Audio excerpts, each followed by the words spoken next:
Brazilian treatment করে নিলাম। অনেক দিন ধরেই ভাবছিলাম যে হেয়ারটাকে কিছু করা দরকার। এত বেশি মেয়েটা মানে চুলটার উপরে অত্যাচার করে, মানে শ্যাম্পু করবে না, তেল দিবে না। আপনার জন্য আমরা জুই নারকেল তেলের একটা অ্যাড নিয়ে এসেছি। আসলে কিন্তু জুই নারকেল তেলের কোনো অ্যাড না, এটা হচ্ছে অর্নিস নকশি মেকওভারের একটা অ্যাড। সিগনেচার ব্রাজিলিয়ান ট্রিটমেন্ট, যেটিতে আমাদের চুল হবে অনেক বেশি হেলদি, অনেক বেশি মজা। কি করলাম আমরা আজকে এই চুলটাতে? আমরা হচ্ছে একটা সিগনেচার ট্রিটমেন্ট করে নিলাম, যেটা দীর্ঘদিন অযত্নে অবহেলায় প্রায় শেষের দিকে ছিল। মানে এতটাই বেশি অযত্ন হয়েছে, স্কিন অ্যান্ড হেয়ারের এই পুরো দায়িত্বটা নিয়ে নিয়েছি যে স্কিন অ্যান্ড হেয়ার পুরো আমার দায়িত্বে থাকবে। তো আজকে আমরা হেয়ারটাকে করে নিলাম হচ্ছে আমাদের অর্নিস সিগনেচার ট্রিটমেন্ট। কি এখন একটু হাসি আসছে মুখ থেকে? অনেক সুন্দর হয়েছে, অনেক। টানটুন লাগলো? ব্যথা ট্যাথা লাগলো? চুলে কোনো মানে না, একদম স্মুথলি হয়ে গেছে, একদম স্মুথ, পেইনলেস, এত সুন্দর আমার চুলগুলো। এত আমি জাস্ট মনে হচ্ছে যে আহা সারাক্ষণ ধরে রাখি। আচ্ছা, তো ও হচ্ছে একদমই টেক কেয়ার নিজের তো করেই না, স্কিনেরও করে না, চুলেরও করে না। সারাদিন আমাকে শুধু নালিশ করে যে 4টা পর্যন্ত ঘুমায় থাকে, ঘরের মধ্যে শুয়ে থাকে, বসে থাকে, কিছু একটা করো, কিছু একটা করো। তো অনেকদিন ধরে ভাবছি যে কিছু একটা করা দরকার হেয়ারে। তো আজকে ফাইনালি অনেক কষ্টে কষ্টে রাজি করিয়ে চুলটা ঠিকঠাক করে দিলাম। অনেকদিন ধরে ভাবছি যে চুলটা কিছু করব। আন্টি আমাকে এতবার কল করেছে যে তুমি ওকে কল দিয়ে নিচ্ছ না কেন, কল দিয়ে বলছো না কেন কিছু একটা করতে। তো ফাইনালি আজকে চুলটা করলাম। করার পর কেমন লাগছে? হালকা লাগছে একটু? প্রচন্ড হালকা লাগছে। মানে আগে মাথাটা একটা ঝাড়া দিয়ে বসে আছি, এরকম পুরো হালকা হালকা লাগছে, ফুরফুরে লাগছে।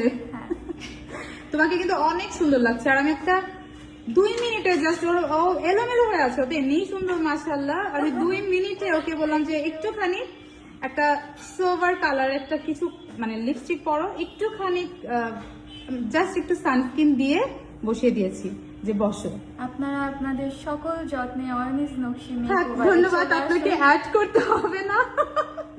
আমি আমার ছোট বোনের কাজটা করে দিয়েছি, এটা আমার কাছে অনেক, অ্যাড করা লাগবে না। ওর চুল মাশাআল্লাহ অনেক সুন্দর হয়ে গেছে। মানে এত পরিমাণ ড্যামেজ ছিল, এত পরিমাণ আনহেলদি ছিল, সেই চুলটা কিন্তু এখন মোটামুটি একদম একটা সুন্দর পর্যায়ে আছে।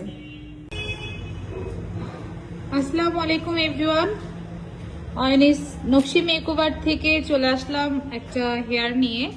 এবং হেয়ারটার যে প্রবলেমগুলো আমি দেখতে পাচ্ছি যে মোটামুটি 40 বা 50% একটু ড্যামেজ, একটু না ভালোই ড্যামেজ। তো ড্যামেজের কারণটা হচ্ছে এই হেয়ারটা ঠিকঠাক মতো টেক কেয়ার করা হয় না, একদমই টেক কেয়ারটা হয় না। চুলের মধ্যে অনেক অনেক প্রবলেম দেখা দিচ্ছে, দুমুখ হয়ে গেছে মামা ভাগ্নে সাপের মতো। একদম কিছু কিছু মানুষ আছে না দুমুখ, সেরকম টাইপ হয়ে গেছে চুলগুলো।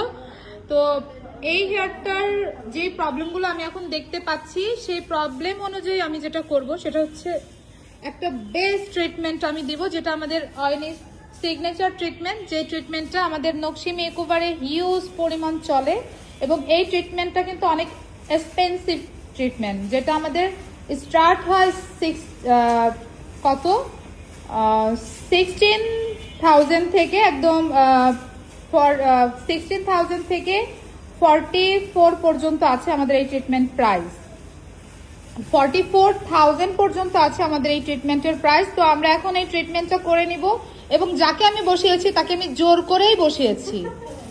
সে সিদ্ধান্ত নিয়েই পারছিল না যে সে আসলে কি করবে, কি করা উচিত। এদিকে সে ঠিক মতো শ্যাম্পু করবে না, এদিকে সে অয়েল ম্যাসাজ করবে না, সে শুধু পরে পরে শুয়ে থাকবে, তার এইগুলাই চলছে। তো আফটার রেজাল্টটা কেমন আসে আমি সেটা নিয়ে আপনাদের সামনে আবার চলে আসবো। ততক্ষণ আমাদের পেজের সাথেই থাকবেন আশা করছি। তো ভিতরে অলরেডি আমাদের ফেসিয়াল শুরু হয়ে গেছে। সবাইকে বিজয় দিবসের শুভেচ্ছা আরও একবার। তো কাজগুলো শুরু করে দিই এবং আফটার রেজাল্ট নিয়ে আমি চলে আসবো। ততক্ষণ পেজের সাথেই থাকবেন। আল্লাহ হাফেজ সবাইকে।